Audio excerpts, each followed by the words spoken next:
Hi everyone, and welcome to Green Tech Southwest. It is a very sunny day, and so I'm in a very good mood. Not that I'm usually not, but I'm in an especially good mood today. So yeah, as per usual, we've got a really great event lined up for you today, and it so happens to coincide with Earth Day. Well, one of the 3 Earth Days that we have. So yeah, that's good timing, very fitting. So obviously, if you've been here before and you've been to one of our talks before, then hi, welcome back. You'll know this bit quite well, so feel free to go make yourself a cup of tea, sit back, pop me on mute, whichever. I won't be offended. But if you're new here, welcome. Welcome to Green Tech Southwest. I'll just sort of give you a bit of a run through of how what you can expect from the event, and yeah, just sort of welcome you to the space really. So I'm Ellen. So we'll get started around 12:30. It just gives everyone an opportunity to get in, get settled, figure out mute, unmute, all that sort of stuff. I know that I'm not the most technically astute person, so it takes me a minute to get settled. So throughout the event, various things will be popping up, such as sort of ask a question or polls and everything, but I'll run through that in a second. But the main thing for us at Green Tech Southwest is that we really want this to feel like a community event. Everyone who comes to these events makes the events so brilliant with the interaction that we have, the different knowledge, the different insights that get shared, which we absolutely love. So feel free to introduce yourself in the comment section. You can let me know where you're tuning in from. Let me know what brought you here. Have you been here before, or whatever you fancy really, what you've had for lunch, what you'll be doing later. Anything is absolutely fine. But particularly as it is sort of coming up to, it is Earth Day over the next few days.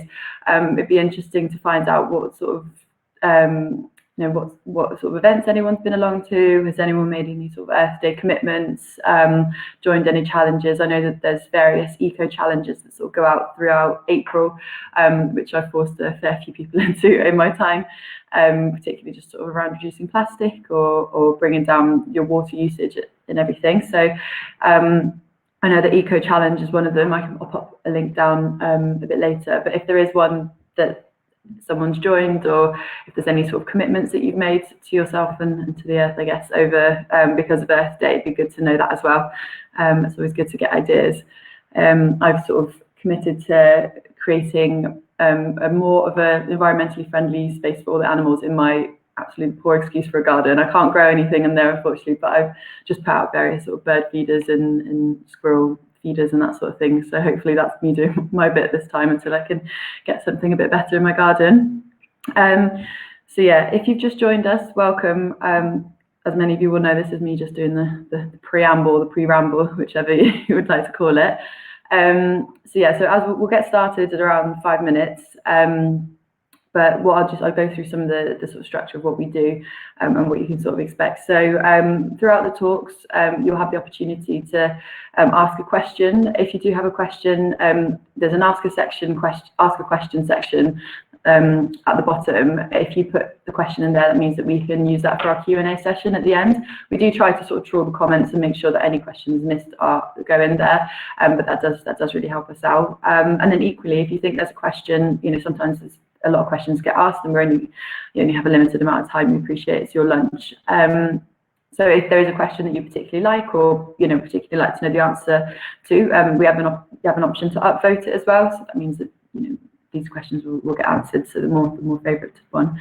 And then also what we'll do is throughout the talks, there's various polls that we put up. Just interesting to get people's understanding for the topic, or get any ideas of the general knowledge of things. So you'll get a little notification at the bottom and have the opportunity to answer that.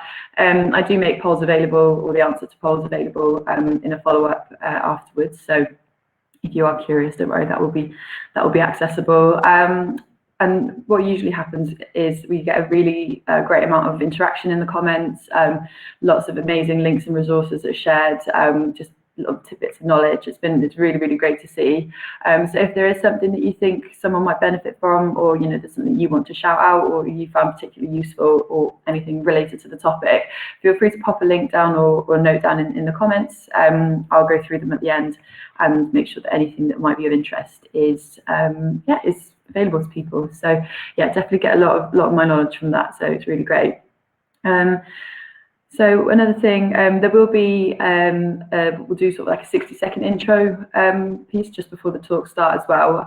Anyone who's not familiar with what they are, it's just an opportunity for you to sort of give yourself a little shout out, or give a company that you work for or an organisation that you know a little shout out, or if there's a project that you need help with, that you think the community could help you with, then that's absolutely, basically it's a humble brag, to just plug yourself or plug anything that that you think you either need support with or that you think might be of interest to people. Again, lots of really great stuff is always shared from there. So again, if you'd like to do that, just pop your name down in the comments, and we'll be able to invite you on screen. Just a little advice: if you do want to go on, if you're not in Google Chrome, we tend to have a little bit of issues with that. So if you can switch into Google Chrome, if you want to do a shout out, that's great. If not, no worries. It does sometimes work, but it just a little heads up that can sometimes make it a little bumpy. But yeah, just pop a name down in the comments, and we'll try and invite you on. But yeah, no, so just a little heads up, just in case, like me, you need a little warming up before you suddenly go live. I definitely always give myself a little pep talk before these events. So yeah, so if anyone's joined us recently, welcome. We'll probably get started in another minute or so. Usually Hannah just pops up unexpectedly, and my time there is done. But yeah, thanks for everyone who's introduced themselves. Got some familiar faces there already. Hello, Caroline. Hi, Nick. Hi, Gary, co-founder of Aileron Design. Am I saying that right? I hope so. A product design consultancy startup in Bristol. So hello, and thank you for joining us and sharing a bit about what you do and what brought you here. So yeah, so as something that we do as well is obviously being Green Tech Southwest. I mean, Hannah will explain a little bit more about this, but we do appreciate that there's a carbon impact from having our events online. So even though we do really enjoy the sort of the breadth it's given us, we do appreciate that it has its own carbon footprint too. So what we do is if you feel that you've enjoyed the events, or you keen to offset any carbon, we have the option to plant a tree in our green tech forest with ecology. We just, obviously absolutely no pressure to do that, but if that is something that you'd be interested in doing, then that's an option that we have as well. And Hannah will make sure that the links are available, or I'll share them in the comments as well, just to take you through to that if that's something you wanted to do. But yeah, no pressure. So yeah, great to see a few more of you. Hi, David. It's nice to see you. Well, it's weird, isn't it? Just talking to some comments, but I do feel you're all here. So yeah, we'll probably be getting started very soon. And just like that, she is. I thought I'd do a proper pop-up, like no warning, just because you said it might happen in that way. Brilliant. Great intro, Ellen. Well done. Good stuff. And Mike is here as well. I'm here too. Fantastic. All right. Well, look at us. 12:30, pretty much bang on time. So let's get cracking, shall we? Let me share the slides. Okie dokie. Right. Assuming everyone can see those. Ellen and Mike, I'm guessing you can? Yeah. All right. Fantastic. Then. Well, let's get cracking. So let's officially kick off. Ellen does an absolutely fantastic job of just dealing with the tumbleweed moments whilst we wait for you all to to join us. And now we will kick off. So first up, massive welcome to you all. Thank you all for joining us at Green Tech Southwest today on such a beautiful, glorious day as well. So it means a lot that you're all here listening in. So thanks for joining us. Before we kick off, we'd like to say a big thank you to AdLib, who sponsor us and help us with the costs of running this meetup. So thank you, AdLib, and I think Nick is with us here today. So AdLib are one of our sponsors, and we also work with a couple of other groups in and around the green tech space. We're also supported by the Future Economy Network, fondly known as FEN, to those in the know, and Climate Action Tech as well. And we'll tell you more about them at the end of today's session. On social media, we do quite a bit of social media-y stuff. If you are a Twitter user, you can find us on greentech_swest. Really sorry that that's a bit of a clunky handle, but we couldn't get the one we wanted. So hopefully you'll figure out that that's us. And we are also on LinkedIn, and we use the hashtag GreenTechSW there. And we're pretty active on social media. We share stuff all throughout the month that we think is interesting or relevant to green tech in the Southwest. Okay, so without further ado, let's crack on. So first up, myself, Mike and Ellen are the organisers and co-founders of our group, and we just want to say a massive welcome to you all and thank you for being part of our community today. We just say like a sentence about ourselves, because the event's not really about us, it's about our speakers who we're really looking forward to coming on shortly. So my one sentence is, I'm Hannah, I live in Bristol, and I'm a freelance WordPress developer. Mike, do you want to do yourself, or? Yeah, sure. I've just kind of gone a bit off piste, haven't I? This was not the plan. That's all right. I'm Mike. I'm one of the co-founders, obviously, with Hannah and Ellen. I work at AdLib. I'm head of tech there, and we're a B Corp certified recruitment consultancy in Bristol. And hi, I'm suddenly got a bit of a reflex, I think, or is that right still? You're okay, you're all right. That's a bit more grand than I needed it. But yeah, hi, I'm Ellen. I used to work with Mike at AdLib. But I'm just looking to start a new role soon, more on that, I guess, in the future. But yeah, I've got a real sort of interest in sustainability and of loving the tech element of it. Brilliant. So that's us. We're going to move on and tell you a little bit more about the group itself for those of you that haven't joined us before. And this is always a good opportunity just to let the stragglers kind of come in and find their way into the group as well. So Green Tech Southwest, what do we aim to do? So the aim of this meetup is to create a space to share insight and generate discussion about how technology relates to the environment. So these are both positive and negative impacts. So, we're not here to say technology is going to save us or, be the one thing that stops climate change. It's far more nuanced and complicated than that, as I'm sure many of you will know.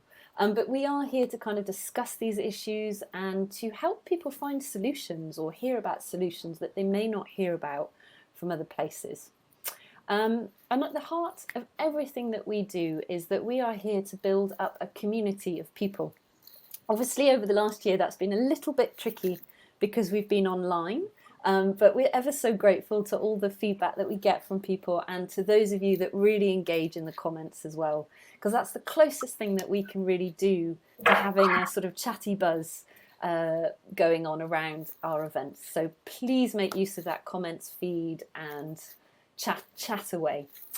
So community is at the very heart of what we do, and we also operate with an open and inclusive ethos. So whilst we are focused on the southwest of England, anybody from anywhere is very, very welcome to join us, whether they work in tech or not, whether they know a lot about climate change, sustainability and environmental issues or not. You're all very, very welcome to come and join us and to be involved in our community.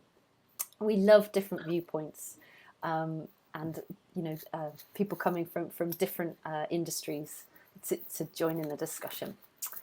We have a code of conduct and a constitution, and we will post those in the comments now because Mike is on it.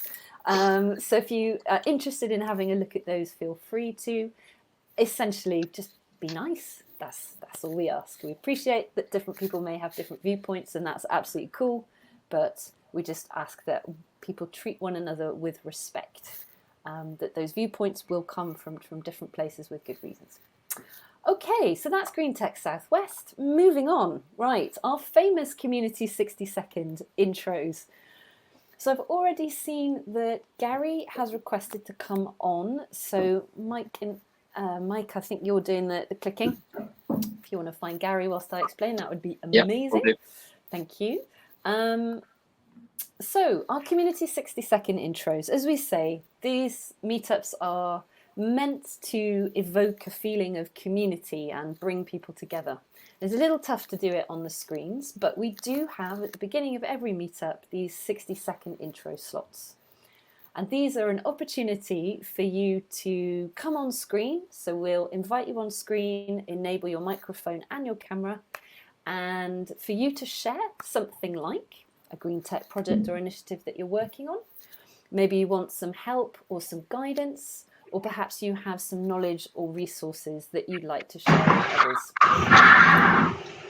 You're very welcome to use these slots to express any of those things. And I'm going to be a bit militant on time.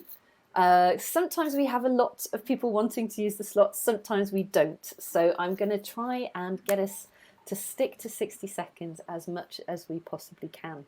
And then the very lovely Ellen, who we still have on the screen, Ellen will take notes about what you're saying, and we'll share that with the community as well. Because we know that there'll be a lot of people here that couldn't make it today, but would like to know what was said in the intro slots. So if you want to do an intro, let us know. I can see Andy's popped his hand up there, and we have Gary. I assume that is Gary. Yes? Yeah, good. I can't see your name. Yeah. There we are. Now you popped up. So Gary.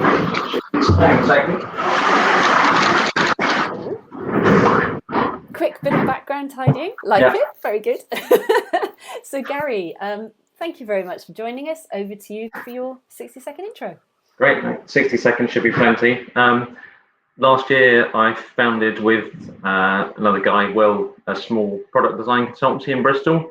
And I've been attending some of these talks because we're just really keen to grow our company with sustainability in mind. And the way we run the company, but also the work that we carry out. I think as product designers, we can carry quite a lot of power when it comes to how products are created and how they're manufactured, how the materials are selected, and what consumer attitudes that can grow from those. So I'm keen to just keep in touch with people who have a similar mindset, and a bit of networking from us, and also a bit of learning that we can then use in the product design that we're doing. And we're in the process of starting to look at B Corp certification, and then Andy, I think, who's going to follow up, is helping us with that. So that's a really good unplanned link onto the next chat. Oh, I love that, Gary. Well done. And that was basically 60 seconds. So look, you've just given everybody a masterclass in how long 60 seconds actually is. So thank you so much. As you've been along to the events before, you probably know exactly what I'm about to say. Feel free to post any links in the comments so other people can have a look at your consultancy and follow up with you. Brilliant. Gary, legend. Very good. So, Andy, welcome. Hi all. We can't see you at the moment, Andy. I don't know if you need to enable your camera. I don't know why that might be, but we can certainly hear you, so that's good. Okay. So Andy sometimes does come and do 60-second intros with us, and unfortunately, this is something that does happen from time to time. We're not sure. I think it's wobbly internet. So we'll attempt to invite Andy back on in a second. It probably is going to be best if we keep Andy's camera off. Is there anybody else? We do have a few minutes. So is there anybody else that would like to pop on screen and do a 60-second intro and introduce themselves to the community? You don't even have to have anything specifically to tell people about. You can just pop on and say, hi, this is me. Nice to meet you. That's also cool. Okay. So Andy hopefully is going to try again. And in the meantime, now is the time for you to let us know in the comments if you would like to come on screen. Right, Andy, you're back. Yeah, hi everyone. I'll assume that there's no camera on, but I'll crack on anyway. Yes, so over to hello you. Everyone. Nice to meet you. Gary, thanks for teeing that up. And Mike as well. I know you introduced AdLib as being B Corp. So my name's Andy Hawkins from Business on Purpose, based in Bristol, and I help clients go through the B Corp certification process that helps them highlight where they can improve their social and environmental impact. Last week in the Houses of Parliament, the Better Business Act was launched that is going to be encouraging all companies throughout the UK to produce an annual social and environmental impact report. And going through the B Corp certification process is a great way of understanding how and where you might be able to do that. I'll put the details in. It's andy@businessonpurpose.uk. Feel free to contact me and have a chat anytime. Thank you. Also masterfully done, Andy. Thank you ever so much. Shame we couldn't see you today, but we can see a sort of static image of your face, so that's really, really nice.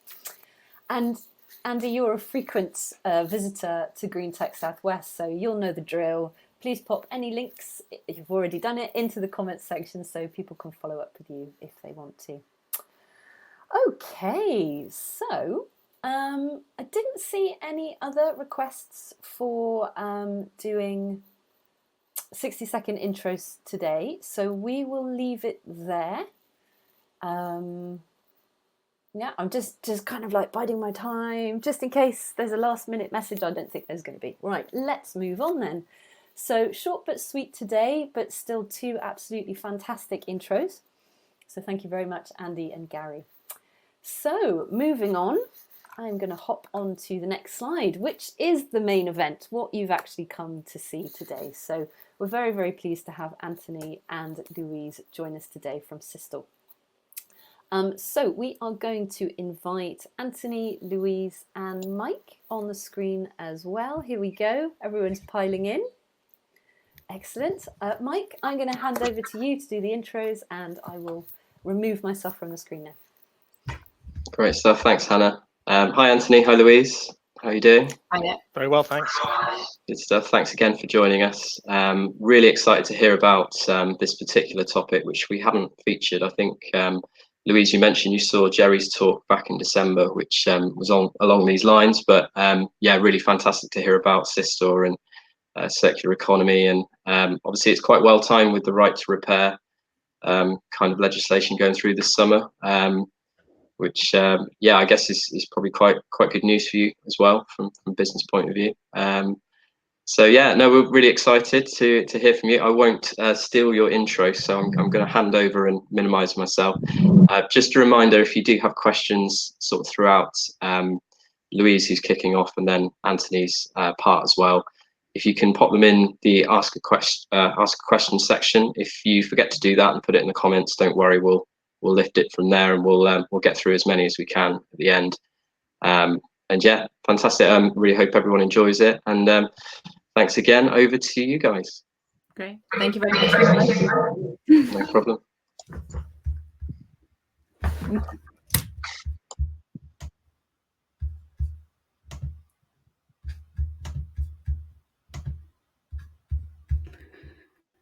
All right. Hello. So, Well, welcome everyone, and thank you for joining us on a very sunny afternoon. At least I hope it is where you are. My name's Anthony Levy. I'm the founder and CEO of a company called Cistor. And by way of introduction, tell you a short story. So, as a young boy in the early 90s, that's giving away my age, I suppose, but it was the time when people were just starting to have home computers, right? It was starting to become a common thing for people to have home computers. And I came from a fairly humble background, so my family couldn't really afford to go and buy me a home computer. But one thing I realized quite quickly was that when it comes down to technology, people nearly always only want the latest and greatest technology. And I was able to ask around and sort of beg, borrow, and acquire just one generation old of technology, and I was able to build my own home computer. And interestingly, that's ended up carving my life a little bit as a direction. That led me to be interested in technology and computers. Took me to do a degree in computer science, actually down in Exeter, so not too far from down in the southwest. That led me to, this is later in the 90s, to join an internet startup when that was the first round of that bubble around startups, and really realizing quickly I had still lots to learn about business, etc. Then ended up in a big telecommunications company and realized that no one really knows how to run business, doesn't matter if you're a startup or a global megalith. But then came across the opportunity to start my own business, and really brought back all of those thoughts around technology and how we're just too quick to throw it away, and there's just too much value connected and wrapped up in technology, and that we really needed to do something about that. And that's how Cistor was born. So I'll come back onto that in a bit, but I'll hand you over to Louise for now. Hi, thank you, Anthony. Yeah, hi, I'm Louise. I work for Anthony. I'm the head of marketing and sustainability. I'm new to the tech space, actually. I've only been working here for about 2 months. I've got a background in agricultural supply chains, namely coffee, and a background in obviously marketing and sustainability. So yeah, the tech space is new to me, but the more I kind of uncover and learn, the more excited I am. So thank you for having us again today. And yeah, we'll get started. So I'm aware that the sort of audience at Green Tech Southwest is quite broad. So I thought it might be quite useful just to start with a definition of what e-waste is, or electronic waste. It's basically anything with a plug or a battery. That could cover anything from kitchen appliances to air conditioning to TV units to mobiles, toasters, IT and telecoms. Shockingly, we are wasting a lot of this equipment and the resources that are contained in it. And at the moment, it's estimated that we produce annually about 7 kilos of e-waste per capita around the world.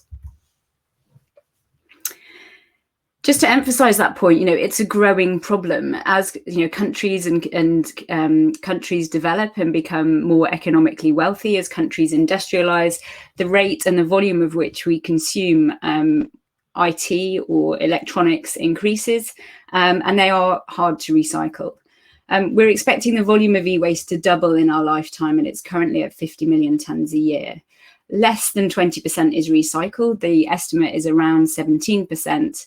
And of that 50 million tonnes, about a quarter of it is IT and telecoms equipment, which shocked me when I first read it. The really crazy stats start to come when you start to think about it with a logical head on. We're throwing away literally precious and finite materials, metals, minerals, and really 1 metric ton of e-waste contains 100 times more gold than 1 ton of gold ore. So we have to think about how we're finding these resources and using them in the future. I think it's also really important to see e-waste is not just a problem of materials that have been used and then put into the ground. It's much bigger than that, and we really need to start thinking holistically. It isn't just waste in a dump. It's a human, it's an environmental, and it's an economic problem, and we pay the price for it through landscape destruction, community destruction, and the carbon. All of these items that we're producing have a carbon impact, and 80% of a device's greenhouse gas or carbon footprint is really in the manufacture of the product. So we have to keep what we have in use for longer. Also, as these resources become rarer and harder to find, it becomes a geopolitical issue. So actually it becomes an issue that touches all of us. So, going back to the earlier point, we have to just think more broadly than just items in a waste dump somewhere. The other thing to think about is really that these rare earth minerals that are extracted, they are destroying landscapes, and we've all lived for the last 12 months as a consequence of what happens when we encroach too far into landscapes and damage the environment. It becomes a social justice issue. These communities who happen to live in a place where these resources are, often have their communities damaged or exploited, and they don't necessarily benefit or use the technology that these materials are being used to extract. And actually, they're not finite. There are 23 of the 30 metals on the EU critical raw materials list are used in ICT. But it's not just the extraction, it's also disposing of them as well. They're really hazardous to dispose of. Elements of e-waste are carcinogenic. People and the communities who are often disposing or breaking this equipment down are in countries, far afield, like Ghana or the Philippines, places that we may not have touch points with on a regular basis. And people who haven't been trained or given protective equipment when they're getting rid of this equipment. So it's not just at the extraction stage, it's at the disposal stage as well. And actually, going back to one of my earlier points, we have to look at how we find these resources in a different way. We know there's a huge value and there's a huge amount of these resources that currently exist. It's just sitting in an e-waste dump somewhere. So the phrase urban mining has been developed to talk about, well, how do we get those materials back out of e-waste dumps and back into circulation? And one estimate is that the raw material value of just the iron, the aluminium, the copper and the gold alone is $57 billion. And that's sitting in e-waste dumps around the world. So what all of this is telling us really is fundamentally, given the effort that it takes to extract and to dispose of these resources that we're using, we have to use what we've already created for longer. So where do we fit in as a business?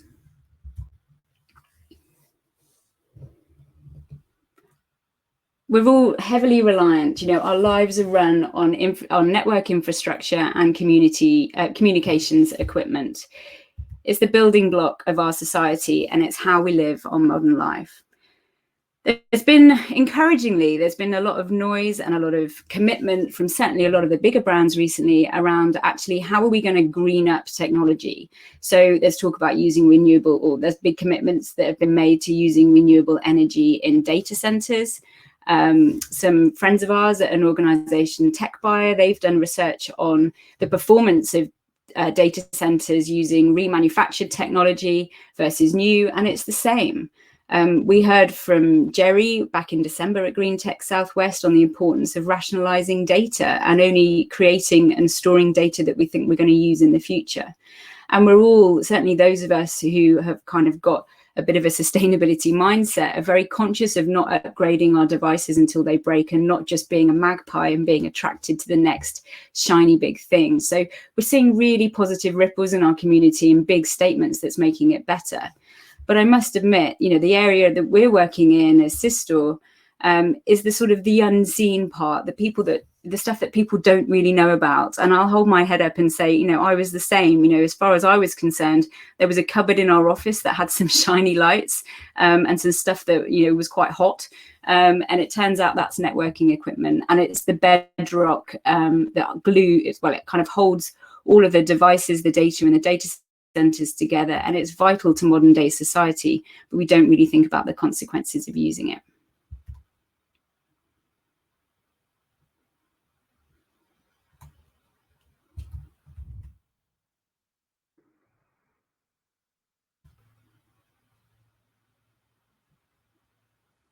Anthony?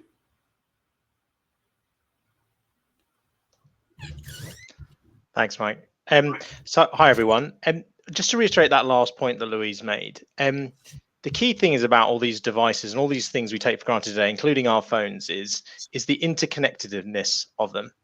Without a network, none of this really adds any value. Your laptop doesn't connect to the internet. You can't make a call.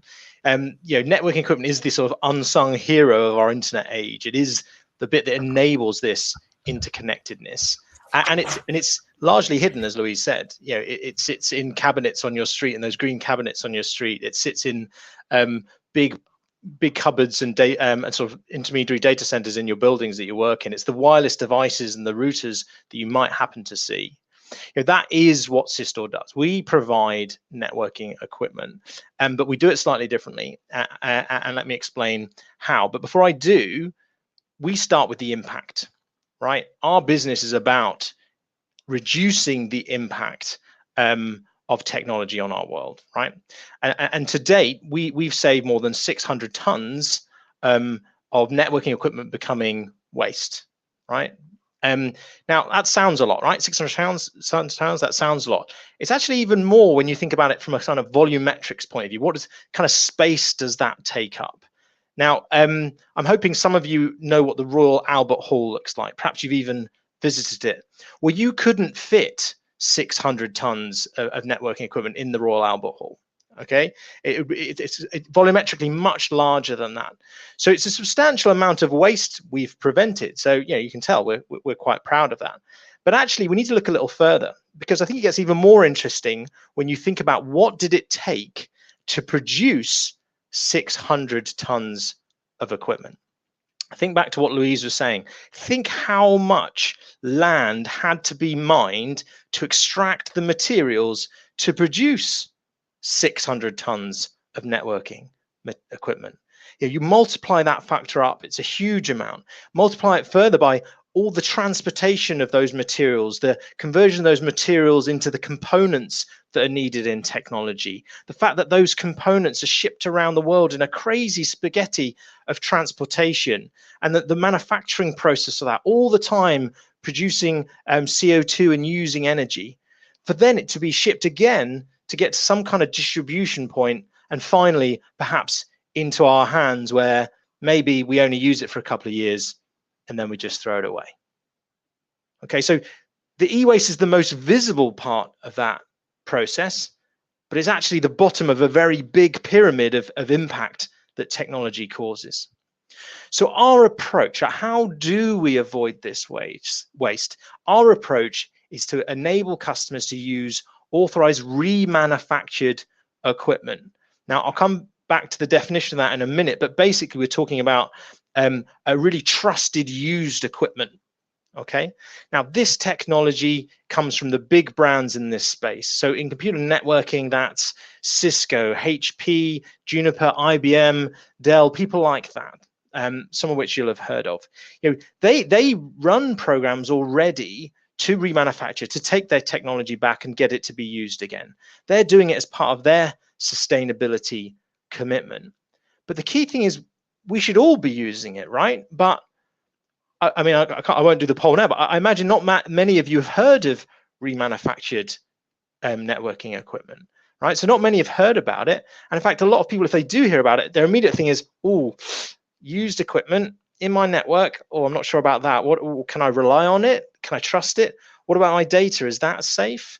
And those are the kind of concerns we live with every day in our journey to try and increase the impact that we were talking about.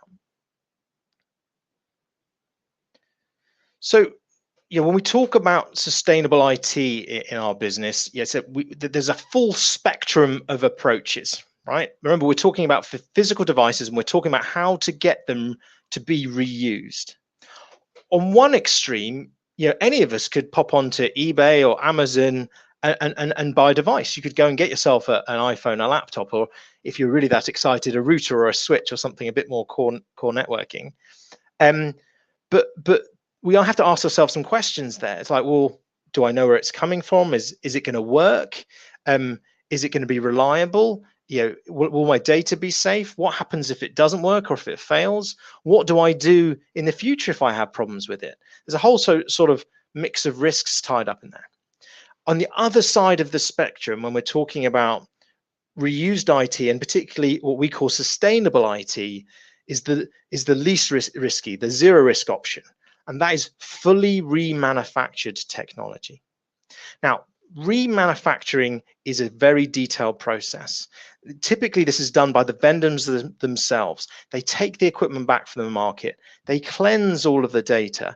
They go down to component level and test and ensure that each component works. They replace moving or worn parts of the unit, and they make sure that cosmetically it's as good as new. The whole unit is then sold with the same warranty as a new product, the same licensing, and ultimately the same guarantees that they can use it for longer. Now, here's a bit of a kicker. Most organizations are already relying on remanufactured equipment, even if they're not buying remanufactured equipment. Now, I'm not trying to be cryptic. Typically, in computer networking infrastructure, people buy support contracts, maintenance contracts that mean if a unit does fail, they get a replacement really quickly. Because let's face it, we'll absolutely live and die by the use of our devices and the technology in our organizations. In these support contracts provided by the vendors themselves, the product that they will provide as a replacement is nearly always a remanufactured one. Most people don't know that. But then here's the problem, right? Most people aren't aware of remanufactured as a solution, and that's part of our job to educate them.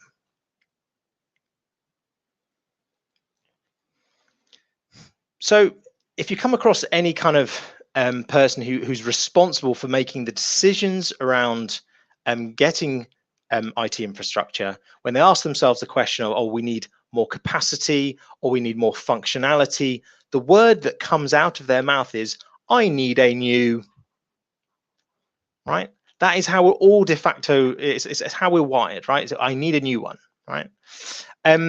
But we're here to challenge that as an expectation. And actually, we've got some amazing case studies. I'll just run you through a couple of those today, just to show you why you don't actually have to have a new one.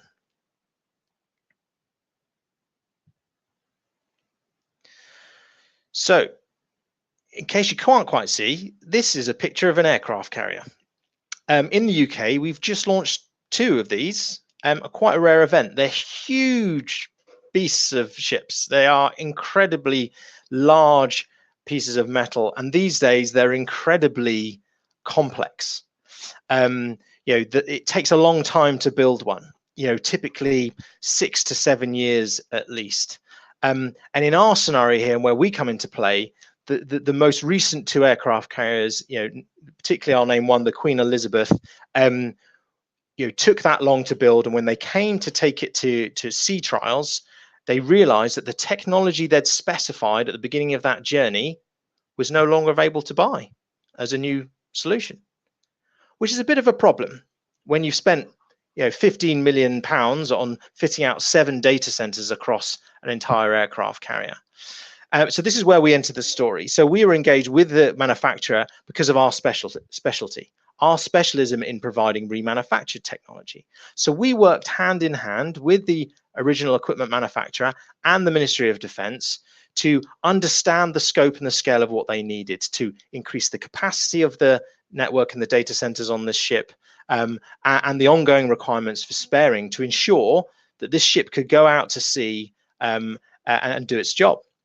So we were able to, using remanufactured technology, extend the life of this technology platform for another 3 years. So we prevented all of that technology going to waste.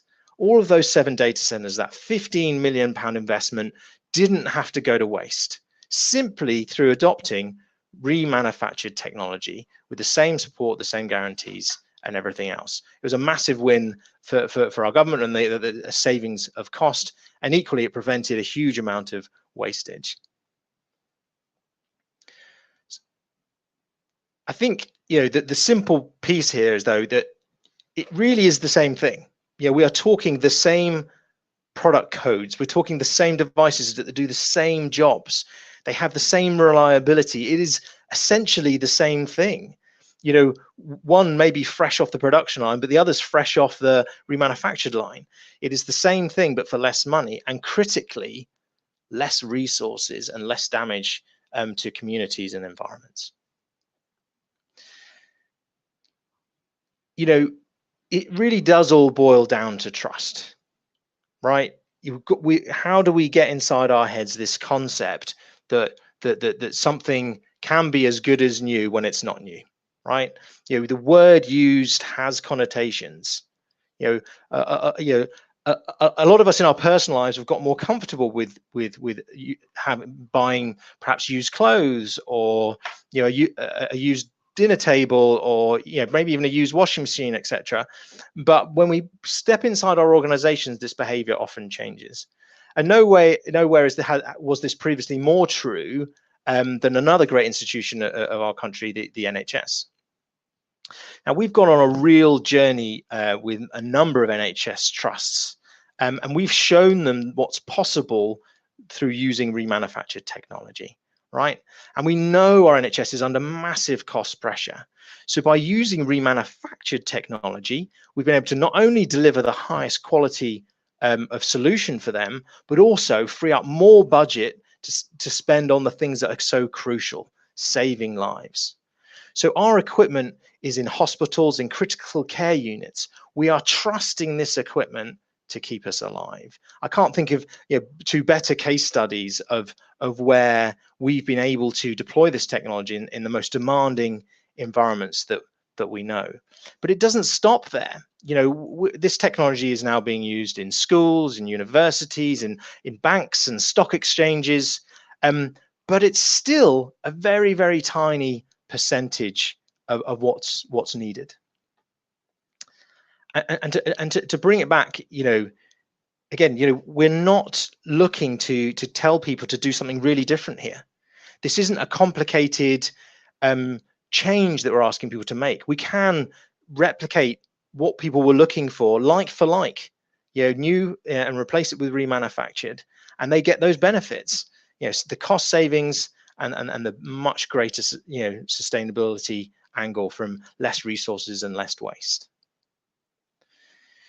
So, when we talk about the actual mindset that people get into, basically, you can have this kind of emotive, as you can tell, I'm quite passionate about this subject. You can have this quite emotive kind of, look, there's no downside here. What are you worrying about? What typically happens though is like, well,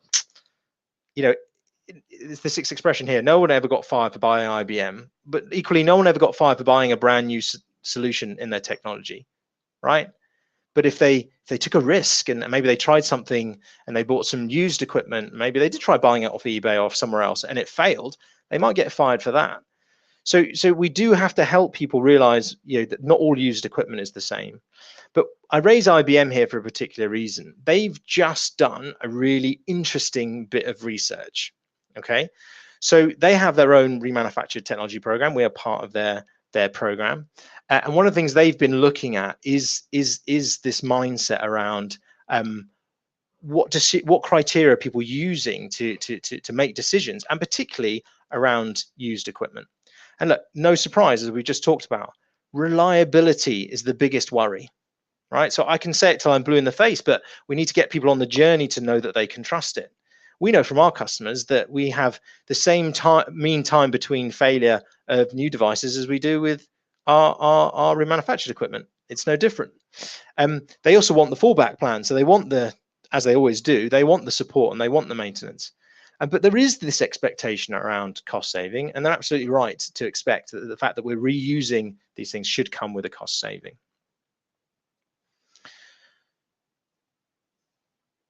So there is progress here, and certainly people are feeling like they should change. They should adopt more remanufactured equipment. That should be something they do, but these barriers still do exist. And one of the things that's quite interesting is that we are seeing this shift, but in the percentage of people that are looking at it, but equally in where are they willing to put this technology. When we first approached the NHS, it was always, well, we'll try it in our labs, in our test equipment. We'll try it perhaps in our disaster recovery centres where, maybe we'll never use it. But we're starting to see this shift now and this confidence to go into mass adoption, to put it in the live environments, those most critical of environments. But again, there's still a long way to go. We're starting from an extremely small base. It's going to need more of us to do more to get people on this journey to just start using remanufactured equipment.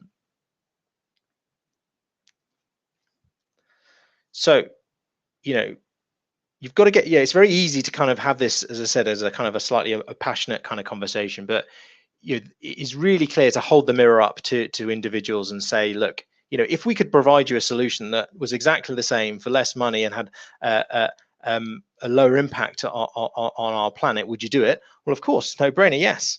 But we've got to challenge those perceptions over here. As soon as you introduce the word used, that not all used equipment is the same, but remanufactured is the same as new and delivers all those benefits.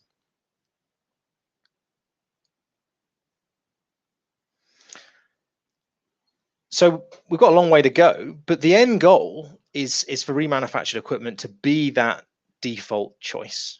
Why should it matter to us when we need further capacity or we need new functionality, that we have to have a new thing that has been extracted out of the Earth's crust, that has had to go through complicated manufacturing and long distances to reach us?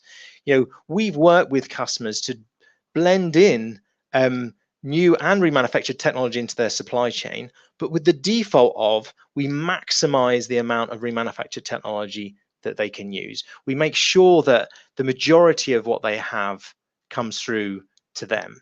as remanufactured. So this is the work, right? This is the work. We collectively, our job is to try and get this to become the default choice.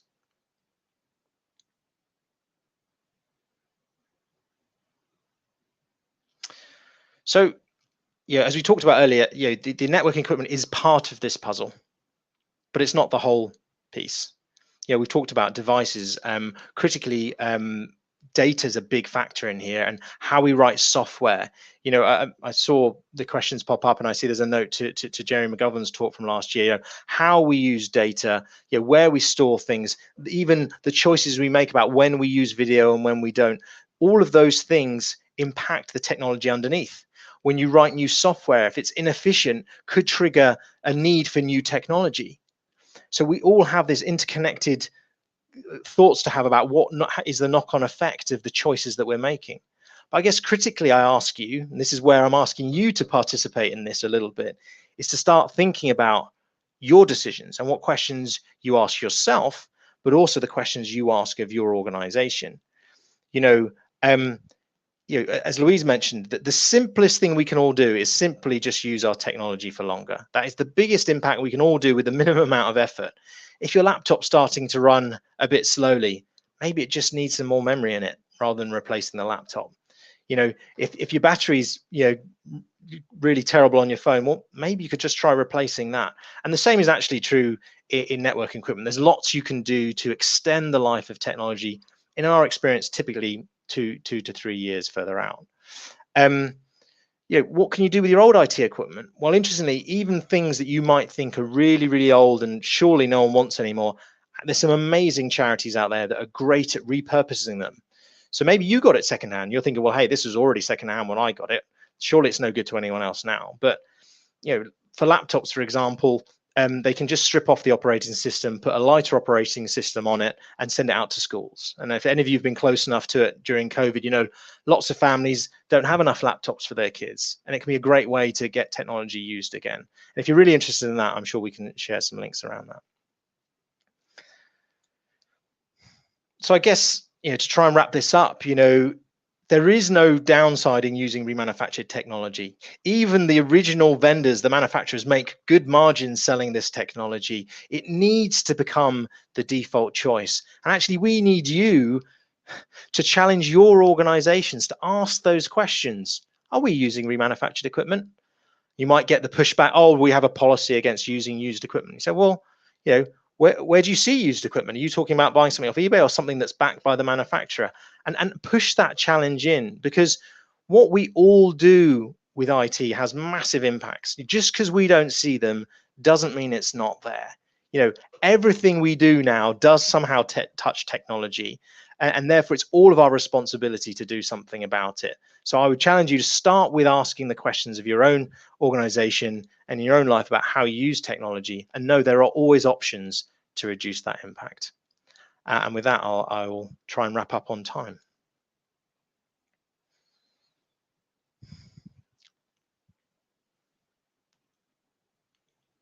And here are our contact details if you need them. And look, we're very open to questions now.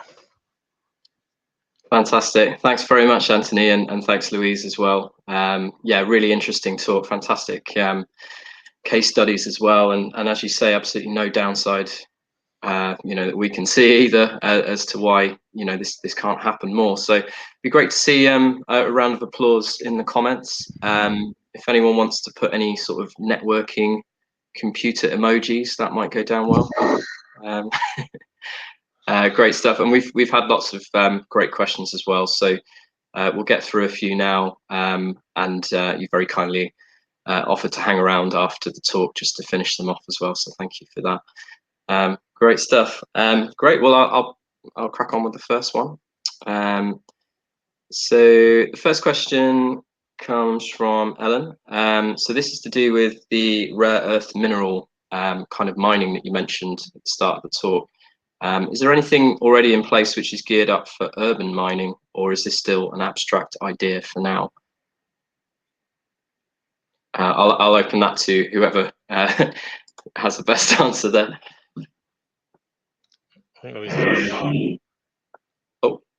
And it's something I need to investigate more at the moment as well. So no, I don't know the answer, but it's yeah, it's coming.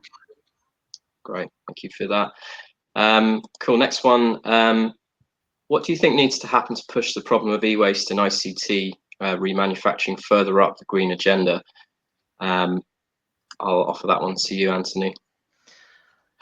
Look, I'll be clear that there's some competing elements here.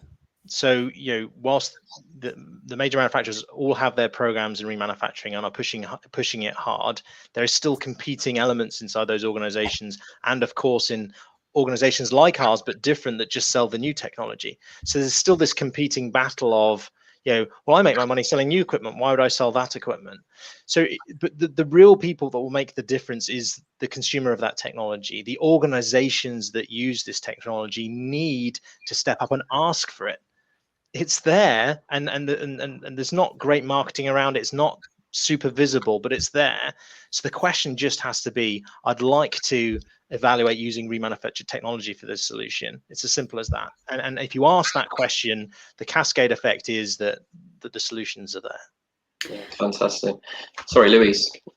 Yeah, I was going to say as well, I think for organizations, having sort of worked in sustainability for a while, when an organization's looking at its kind of policy regarding sustainability, you'll look at the business's biggest material impacts. So you'll generally look at your carbon footprint. A lot of businesses are obviously looking at their plastic footprint. And I've never seen a materiality assessment with IT as an impact in it.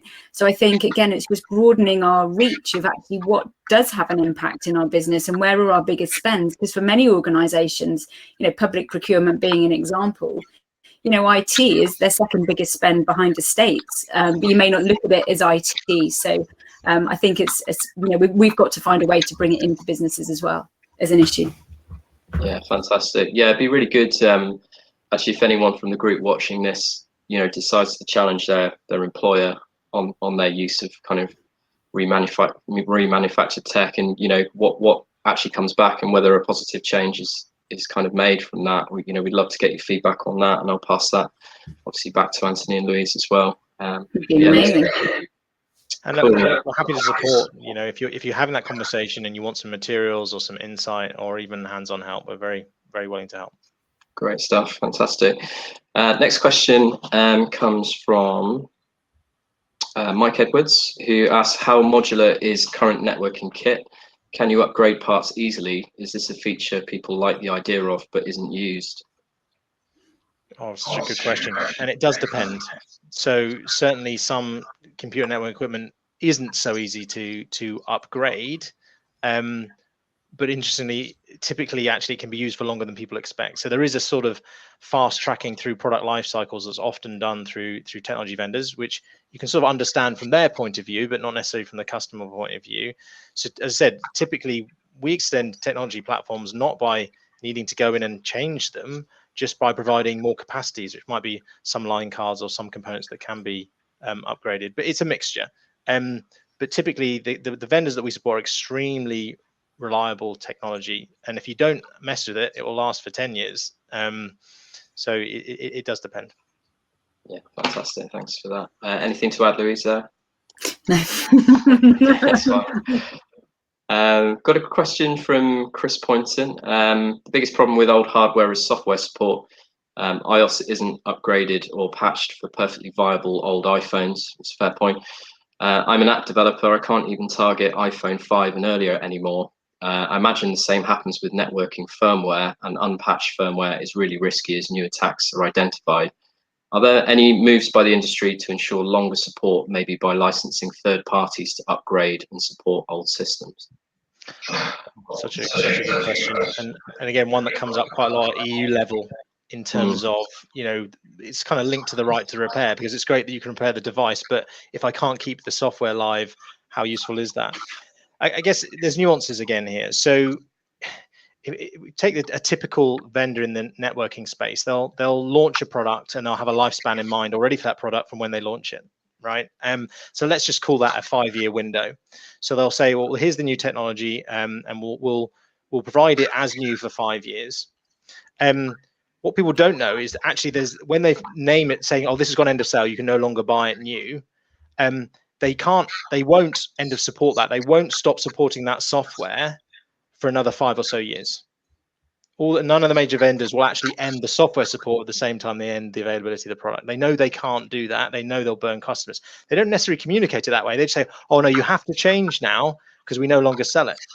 They no longer sell it in new, but they nearly always are selling it in remanufactured. So we typically extend the life of technology. Often that extra 5 years is simply just because we've still got availability of the product. You can't buy another new one. You can buy a remanufactured one, but they're still supporting the software for another 5 years. Now, iPhones I know is slightly different, and Apple's come under quite a lot of heat for that. But if you're thinking actually you can take your 5-year cycle to a 10-year cycle, that's a massive gain. Yeah, absolutely. Great stuff. Got another one on urban mining, which seems to be a popular topic. So I don't know if you can help with this. It says, what are the environmental impacts of urban mining? If either of you know. No, I don't yet.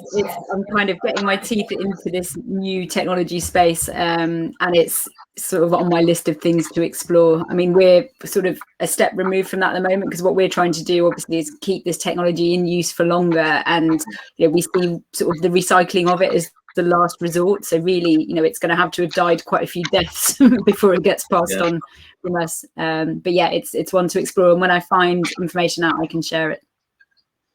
Yeah, just to add a little to that. So we work quite closely with some companies that do try and recycle e-waste, and I think the interesting thing to point out is that it is that stuff's there. It's just really hard to get to. So yes, we're going to have to go to urban mining because we're not going to have a choice. Some of these critical raw materials are going to run out in our lifetime. And that includes even things like copper and the minerals that are used to do touch phones and solar panels, all the things that we think are actually kind of very modern and now and needed. They're very hard to extract. So, there's some companies that are working on some very advanced technologies to try and do bio-leaching, where they're going to get organisms to try and eat out some of these rare minerals and stuff to get access to them. But I bring you back to that same question. Yes, we'll need to do urban mining, but at the moment, it's so inefficient. At best, we're going to get sort of 15 to 20% of those critical raw materials back, which is why we have to keep those devices running for longer. Yeah, absolutely. I think there's been a lot around lithium mining, hasn't there, in Cornwall, and kind of looking into that. But as you say, it's incredible to think of the sheer number of rare earth minerals that go into these devices, and the impact of actually getting them out of the ground and into some plastic. It's incredible, as you say. And we've got a product designer on here. He introduced himself, right? Product design is a big problem, because the way these devices are designed, there's no thought to how to pull these minerals and metals back out. And that comes back to all the kind of conversation around the circular economy. We're not thinking about that when we make it. At best, we're seeing some of the plastics of these devices get broken down and redeployed by some of the manufacturers, but extremely difficult to extract individual metals and some of the minerals out of these devices. Think of a massive photocopier, for example. Actually, most of that's plastic. Somewhere in there, though, is actually some real rare metals and minerals, but getting to it is hugely labor intensive and will be very costly. So we're going to see a big ramp in the cost of these metals and minerals, which is going to in turn cause the price of technology to increase rapidly and make it only available to the wealthiest nations and organizations. Yeah, that is a worry.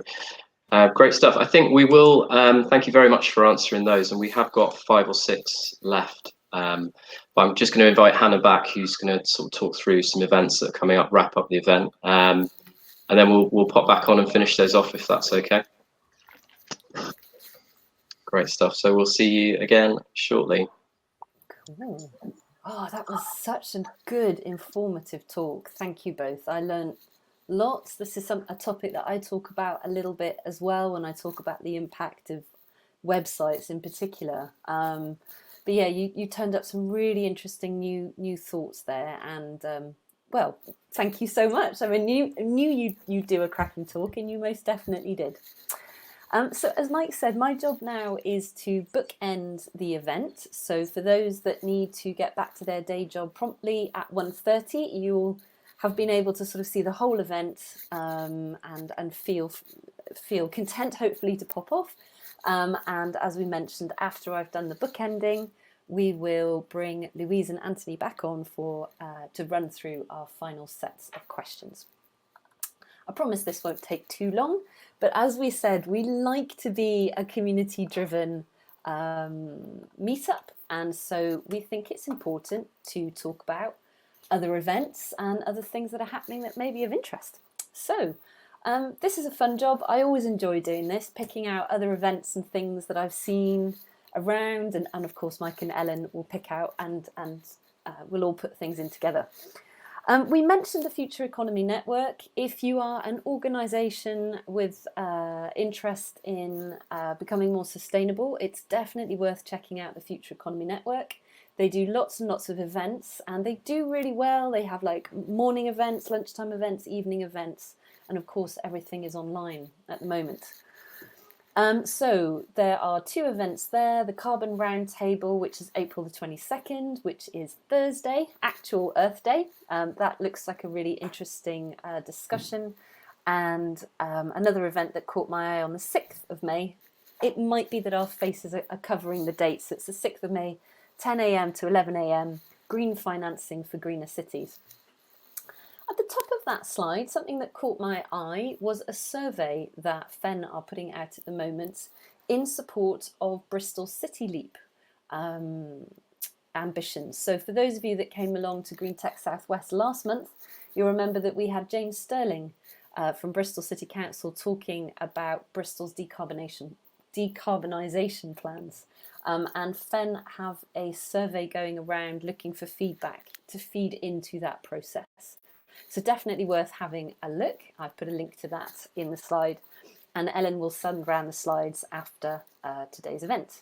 So Future Economy Network, definitely worth checking out. The Bristol Green Capital Partnership are also absolutely on fire at the moment with a series of really interesting events. So last night I listened in to the West of England mayoral hustings, which was really, really interesting. And all the questions that they were being asked were about how that role would support the region's ambitions for decarbonisation. It was really, really interesting to see the questions that came up and, of course, the answers as well. Happening on Tuesday, the 27th of April, is the Bristol mayoral hustings. So following a similar format, it's on Zoom, you can listen in. So I was like making dinner and stuff whilst I was listening in last night, so it's quite nice.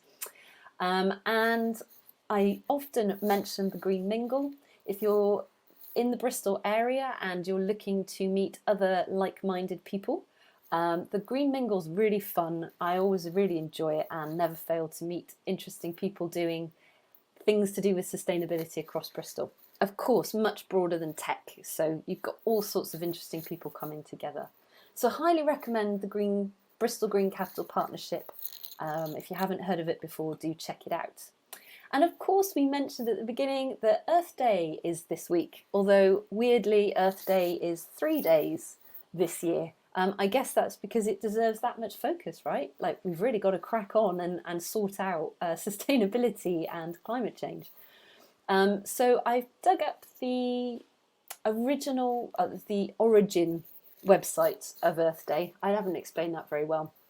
Earth Day has actually been around since the 1970s, and the earthday.org website is the organisation that was responsible for creating it back in the 70s. So worth checking out because they're going to be streaming loads of events on there, and there'll be loads of really interesting stuff to find. Okay, so, and of course, our next event is hopefully of interest as well, and I know we've had Vanessa with us today. I've seen Vanessa in the comments. So Vanessa is going to come along and talk to us about her company, Greener Hours, which are all around changing daily behaviours to use energy when it's cleanest. So we're going to be looking at behaviours and how tech can support changing behaviours. So I think that's going to be a really, really, really interesting talk. And Vanessa, we're really excited to have you along. So that's Thursday, May the 20th, again, lunchtime. And again, we will record it. Okay, and so staying in touch after today's meetup, we mentioned Climate Action Tech at the beginning of today's session, that they're a community group that support us. I do a lot of work with Climate Action Tech. If you're really interested in tech and climate and how these things intersect, I highly recommend coming to join the group. It's mainly a Slack community full of incredibly knowledgeable people. So any kind of random question you've got, there's a very good chance someone there's going to know about it.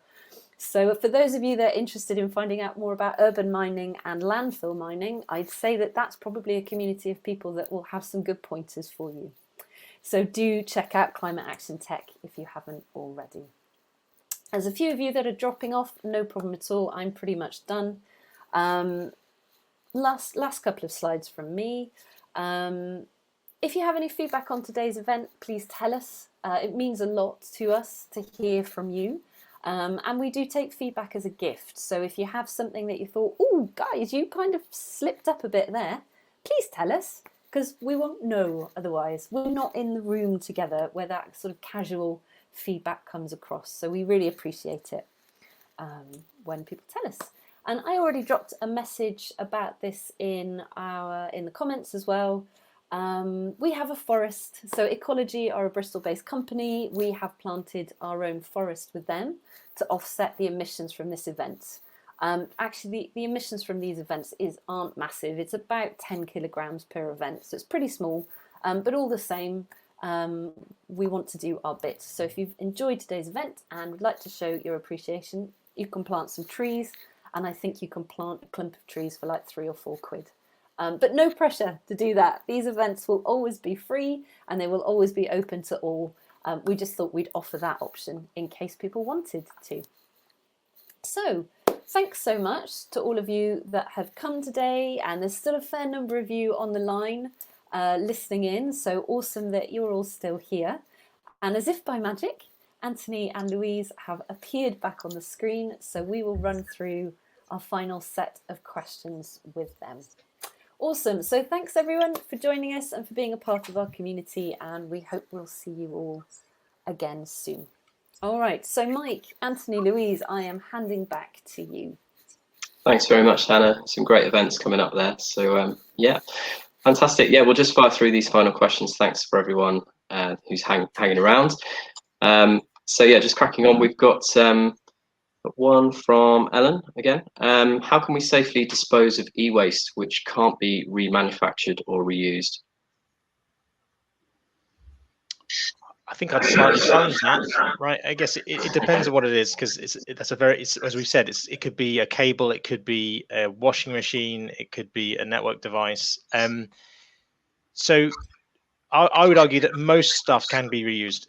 You know, it may not be logical, you may not see how it can be reused, but most stuff can be reused. And if it can't be, I said there are organizations trying to push the boat out on recycling. And the key thing is not to throw it away. So try and take some responsibility for it. I know it's not always easy, but do a bit of research. Find a company that will take a laptop, the phone, even the cables. They can strip off the rubber and get a hold of the copper, which again is one of those metals that's going to be gone in our lifetime. So I guess don't let yourself off the hook too easily. Do a bit of research.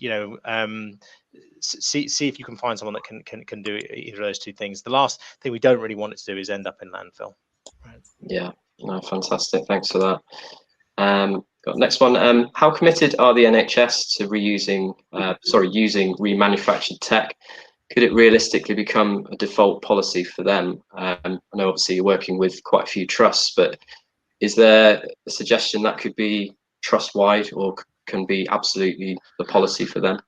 So there is quite a lot of work going on in government to try and put in guidance. You might imagine that government procurement is a bit of a tricky beast. They are big, complicated tenders. They have to do all sorts of different types of due diligence on the people they use and the solutions that are being provided. But there is definite movement there. There's some really smart people trying to work that in.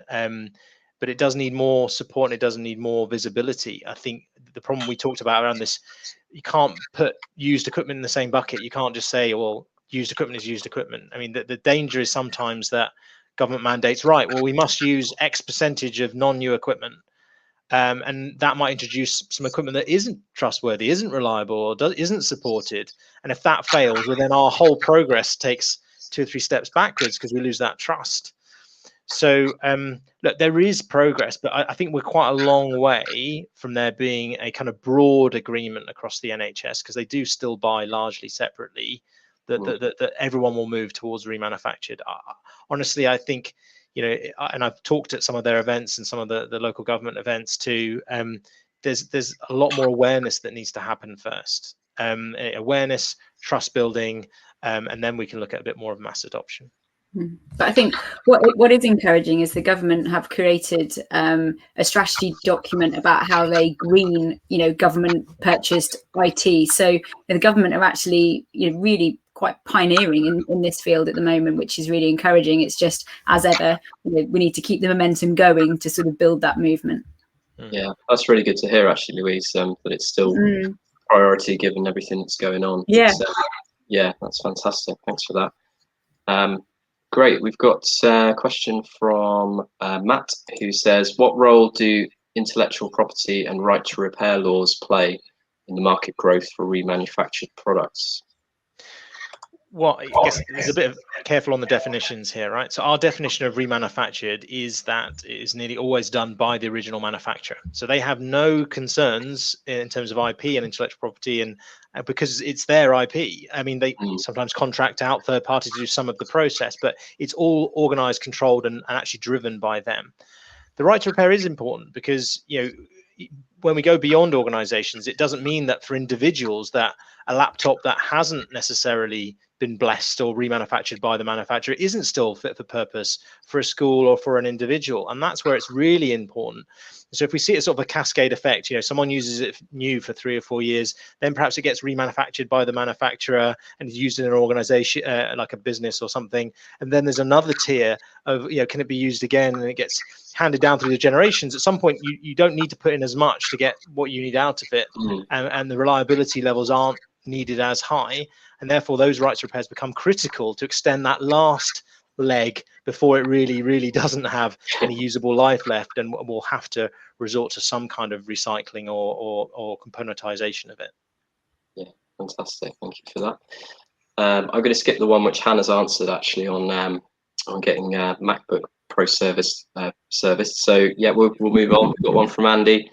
Reuse is a great option. What proportion of the kit that Cistor / the industry collect ends up being used and remanufactured compared with the kit that subsequently goes for recycling?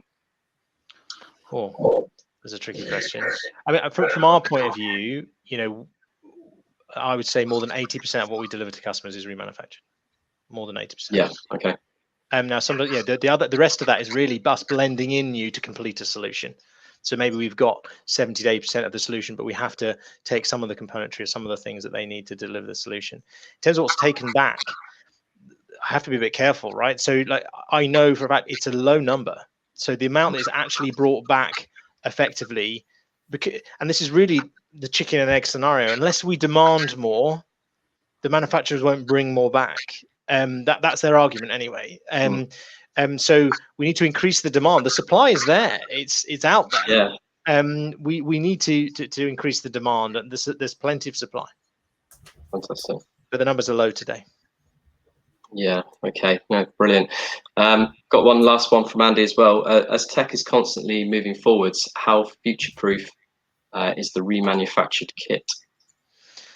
So there's an interrelated question here, which is really, how new is the technology that you can supply in remanufactured, right? Because generally speaking, we're largely selling current technology to people. We're not. I mean, we used the first example we used was extending the life of a platform that had already gone end of sale. But the majority of what we sell is current technology. If you think about the product lifecycle you get from technology vendors, there's this whole sort of cutting edge, bleeding edge launch of a product. Maybe 6 to 12 months. We don't get so much of that, but again, it's cutting edge, bleeding edge. Not that many people are using it, and nearly always as it goes towards mass adoption, we have a good availability of product to serve customers. So, if on the day it's launched, probably don't have a lot, but quite quickly after that, demo equipment comes back, lease equipment comes back. Equipment is returned. We start to get supply and remanufactured. Yeah, fantastic. That's great. Good stuff. Well, those are the questions. So thank you very much for everyone who's posted them in there. A really good mix of questions there. Great questions. And thank you very much, both Anthony and Louise, for fielding them. Louise, I know you haven't been with Cistor very long, but have you seen a sort of huge appetite for, you know, the service and kind of what you're doing? Is that surprised you? Yeah, I mean, I think. Yeah, I mean, I think what's been really nice is the sort of the collaboration side of things. So, you know, we're already reaching out to quite a lot of organisations, academics, certification bodies, because again, you know, we recognise we can't make this change alone. Like ICT, you know, it's such a big, complicated, or seemingly to me entering it's quite a big, complicated arena. But actually, you know, there are some big global ambitions that we all need to work on. So whether that's net zero, whether that's aligning with the Sustainable Development Goals, you know, whether that's becoming B Corp, whatever it is, you know, we're better together. And so actually, you know, let's work with people who are doing similar work to us in data centers or devices or data, and sort of join those dots for people to make it easy for people to engage with and to understand the challenge, but more importantly, what they can do about it. Because we do need big structural change, we do need big business commitment, but that comes from the pull from consumers and those using it and those asking the right questions. So yeah, it feels like an exciting space to be in, and it feels like we're on sort of riding the cusp of a wave at the moment. Yeah, definitely. It's a great note to end it. Lots of positivity there, and as I say from earlier, it'd be great to hear anyone's feedback. You know, go and talk to your boss and find out what they're doing with all their kit, and you know, see what you can persuade them to do. So yeah, thank you once again, both of you. Yeah, and hopefully we'll stay in touch. We'd love to have you back in time and sort of see how things are going. And yeah, if anyone wants to sort of contact Anthony and Louise, there'll be some details in the roundup, which Ellen will do later this afternoon. So thank you very much again. And yeah, thank you everyone for staying and tuning in today. We look forward to seeing you on the next one. And yeah, thanks very much for your support. Thanks for having us. Great stuff. Have a good day. Cheers. Thank you. Bye-bye. Bye.